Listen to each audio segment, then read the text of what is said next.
কাজের প্রতি আমরা ফোকাস দিতে পারি না।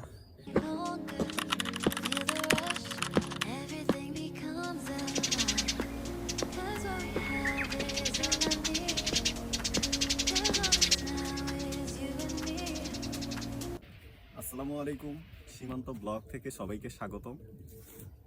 আজকে মূলত হচ্ছে সকালবেলা হাঁটার একটা প্র্যাকটিসে বের হয়েছি। তো বের হওয়ার পর এই যে হচ্ছে শীত, গ্রামের যে হচ্ছে পরিবেশটা, এই জিনিসটাই বেসিক্যালি হচ্ছে আমরা যারা গ্রামে থাকি এটা তো আসলে মানে সচরাচর সবাই এই জিনিসটার মুখোমুখি হই। বাট যারা হচ্ছে একটু গ্রামের বাইরে থাকে, শহরে থাকে, বা হচ্ছে পড়াশোনার জন্য বা নিজের কর্মস্থলের জন্য বাইরে থাকে, তারা কিন্তু বেসিক্যালি এই ফিলটা পায় না।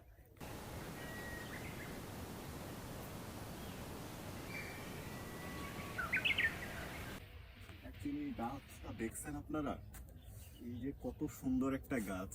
এই গাছটা মূলত হচ্ছে আমাদের এলাকার মধ্যেই খুবই পরিচিত একটা জায়গায় গাছটা।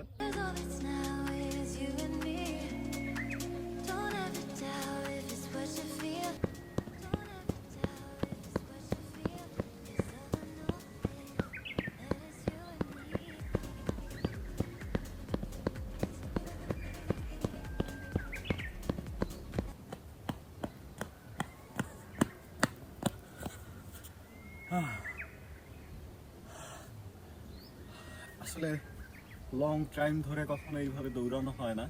ছোটবেলায় প্রচুর দৌড়াইতাম, কিন্তু এখন আসলে বেসিক্যালি কাজের জন্য বা নিজেরও হচ্ছে আলসামির জন্য এইভাবে দৌড়ানো হয় না। তবে আমার মনে হয় প্রত্যেকটা মানুষের এই শরীরের জ্যামটা কাটানো উচিত।